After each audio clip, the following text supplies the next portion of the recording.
The McGuinty government unveiled legislation this week that would rein in wages and cut benefits for almost half of all Ontario public sector workers over the next 2 years. It's meant as a last resort if the province and the unions can't bring the collective bargaining process to a successful conclusion. The Liberals say this will help trim the deficit, but the Labour movement is calling it an attack on the rights of workers. And joining us now to tell us how Labour plans to fight that attack, here's Sid Ryan, president of the OFL, the Ontario Federation of Labour. Nice to have you back here in that chair, Sid.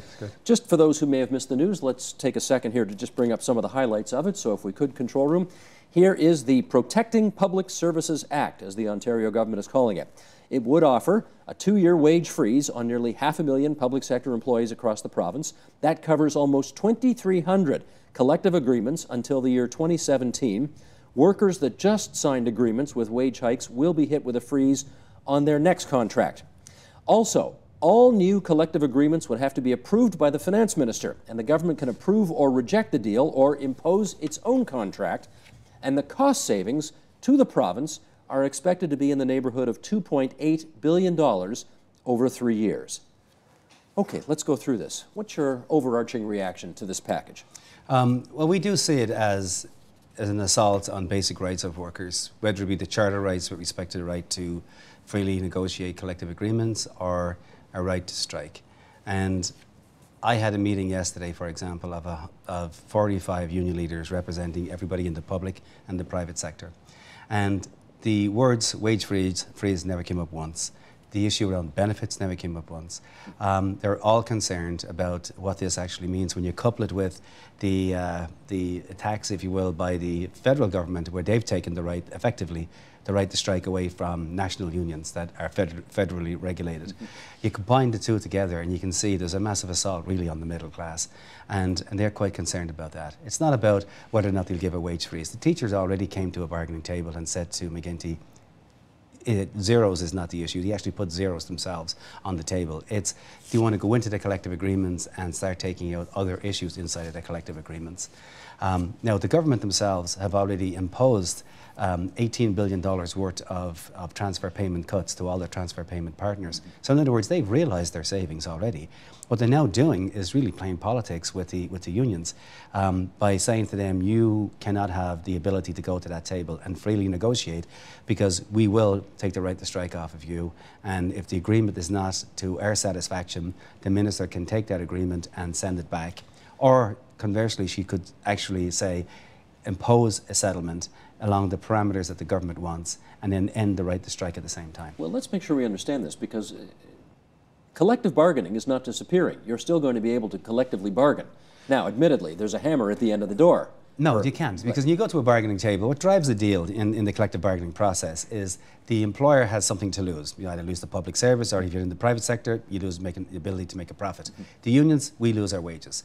And that's what drives the deal in the final analysis. If you go to a table and you're told you don't have the right to strike because the minister is going to impose this agreement because he already has a framework agreement that OECTA signed, if you look at the education sector, here's the framework, and if you don't negotiate within that framework, we're going to remove your right to strike and we're going to impose that agreement. So that's not collective bargaining. How could it be? What employer would say if the union comes in and says, okay, we would like a 1% increase, but by the way, we think we can pay for it over here by maybe removing this benefit or lessening this benefit to the membership. We might be able to work something out. The overall total cost to the employer is still the same, but we may want to give a 1% increase. That wouldn't be allowed underneath this kind of an agreement. It has to be within the parameters that the government lay down. So you've killed, effectively, collective bargaining, and in that instance, the employer would say, why would we want to negotiate?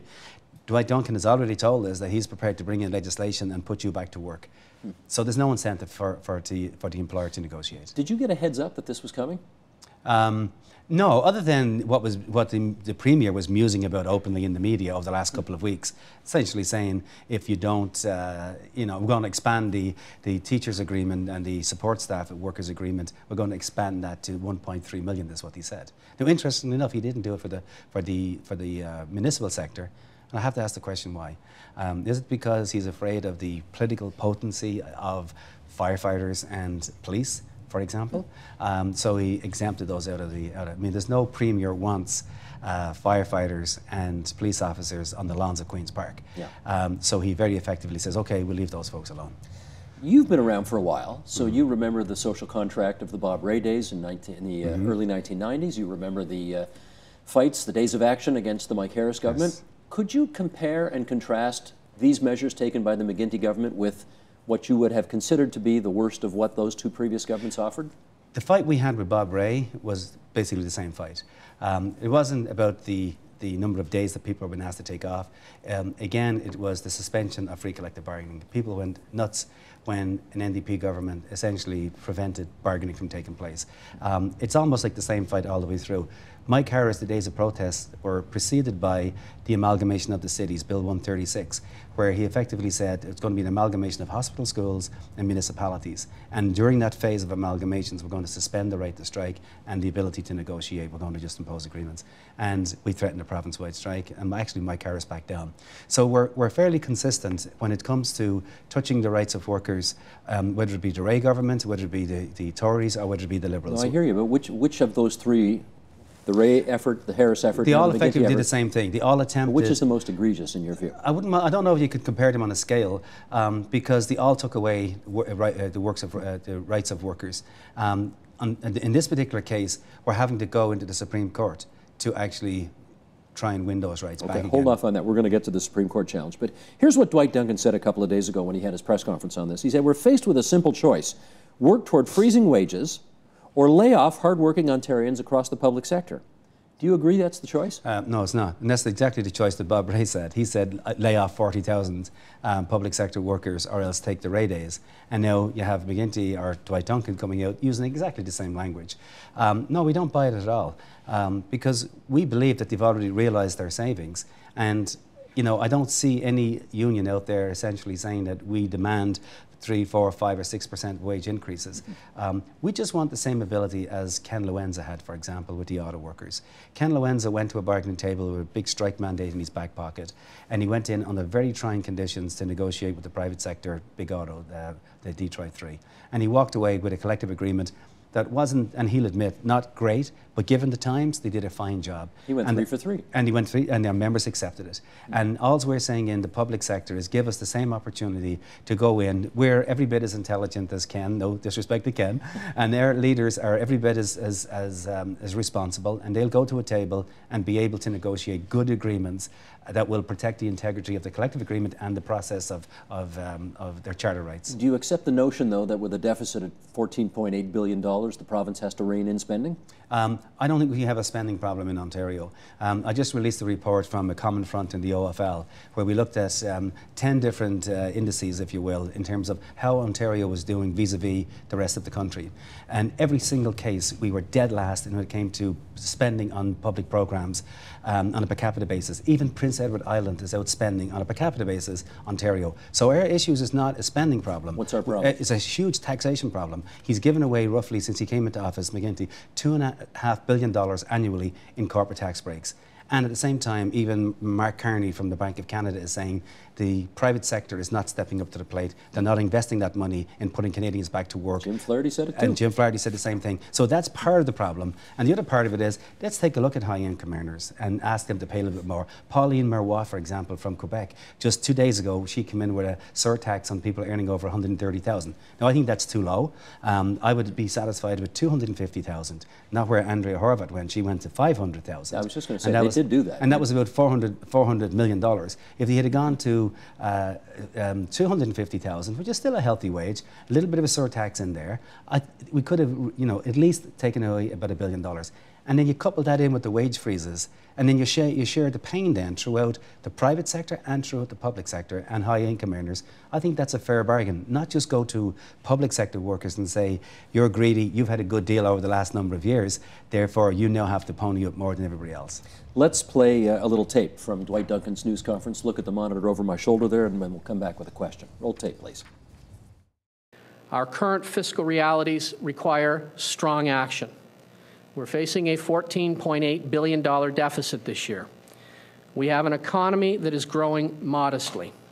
We believe it is fair and responsible to freeze public sector wages so we can protect jobs and public services. We are all in this together, and everyone has a part to play. Given the choice between increasing pay or cutting jobs, which means fewer services, this government chooses to protect jobs and those public services. He did go on to give quite a checklist. In California, they're firing people. In New York State, they're firing people. He said that there are other jurisdictions in Canada and the United States which aren't taking what he would call the balanced approach, and instead of freezing people and protecting jobs, they're laying off people. If those are the choices, do you like his choice? No, it's a pretty clever piece of politicking, really. You know, he talked about the choices being wage freezes or wage increases. There's nobody asking for wage increases that I can see in the public sector. There may be some settlements in the municipal sector where they've got an independent source of money through house taxes or property taxes.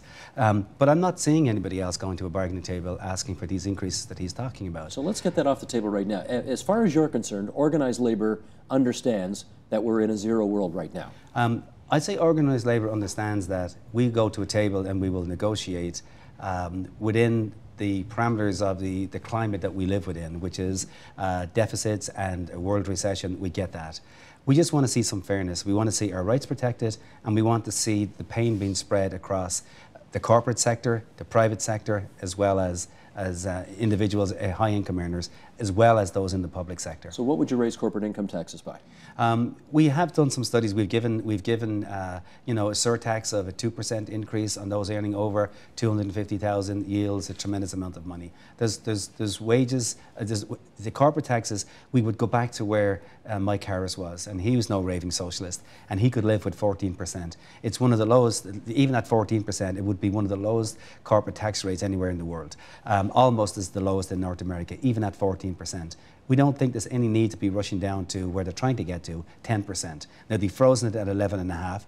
Even if they were to move it up by 1 percentage point, to say, okay, make it 12.5, that would yield about $1.5 billion. Okay, okay, yes, but the corporate sector has laid off plenty of people in the last, you know, since 2008, the Great Recession. The public sector has not. Do you give the public sector any kudos for freezing the jobs? But you can't. There's no question. Look, the public sector is all about services. I mean, that's what we are. We don't make widgets. We deliver healthcare, education, child services, long-term care facilities. That's it's people that deliver those services, and the public want those services. So that's the kind of society that we've built here in Canada. So yes, it takes X amount of workers to be able to provide those services. The private sector saying that they've done I don't get it. The private sector lay off workers to pad the bottom line. They get corporate tax breaks, they don't reinvest it back into putting Canadians back to work, and they lay off in times of recession, and therefore they maintain their profit margins. You can't equate that to workers in the public sector saying because the Mitt Romneys of the world, you know, have made a couple of $100 million by laying off workers, that somehow now we must balance this equation and either A, lay off public sector workers, or B, reduce their wages. I mean, I think that's a false argument. Sid, we got a few minutes left here, and I don't even know this. Do you have a legal team at OFL? No, we don't. We hire people on the outside. Okay. So have you hired anybody to give you a legal opinion on the constitutionality of all this? Not myself, no, but all of the unions involved that were at the table yesterday, practically every one of them have been to the lawyers. Some of them have already filed their case. They're in the queue for taking it to the Supreme Court. So is that a done deal? You are going to the Supreme Court? Oh, there's no question about that. I mean, there's already folks at the federal level who may get there ahead of us who've taken on Harper on the same question about free collective bargaining and the right to strike. Here's the folly, the problem, I think, for McGuinty in Ontario. They are not the bargaining agent. For years and years and years, we've asked the government to be the central bargaining agent for school boards, for example, or we've asked them around children's aid societies or childcare centres, and they've always said, no, we're not the bargaining agent. We fund those agencies, but you have to go and negotiate with those who hold the bargaining rights, school boards. So we're going in to say, McGuinty doesn't even have the right to call unions to the table unless he changes the legislation and makes the government the bargaining agent. Now, for the likes of OPSU in the OPS, yes, they're the bargaining agent for those folks. OPSU negotiates directly with the government, but everybody else does not. So I think he's got a bit of a problem. Well, and even Dwight Duncan at his news conference a couple of days ago acknowledged that they're not sure about the constitutionality of what they're doing. In British Columbia, they tried this. It was ruled unconstitutional. Yes. The difference, they say, is that they took no time in BC. They called union leaders in, they gave them 10 minutes notice, and they said, here's what we're doing. The Ontario government says they've been negotiating for many, many months with many different unions, and that's why what they're doing here is not in bad faith. I was part of that process. We were called to a meeting where the government basically said, we'd like you on a voluntary basis to basically cut your wages. And of course, no union's going to cut wages on a voluntary basis.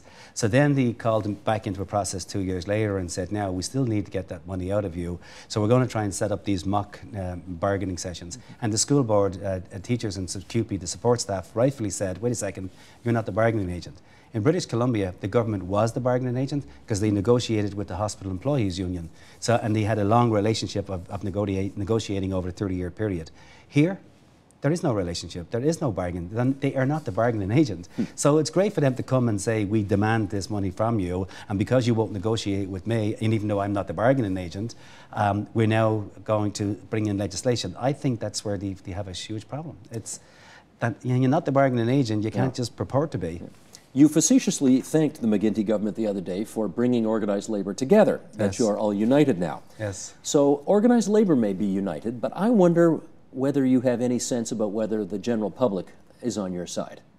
Well, we know just from polls released today that 50-50, and they're talking about strictly about teachers at this point in time, because I guess they haven't polled yet on what happened yesterday, but it's split 50-50. Do you support the teachers or the government? And it's a 50-50 split. So I would say we've done a decent job of getting across the message.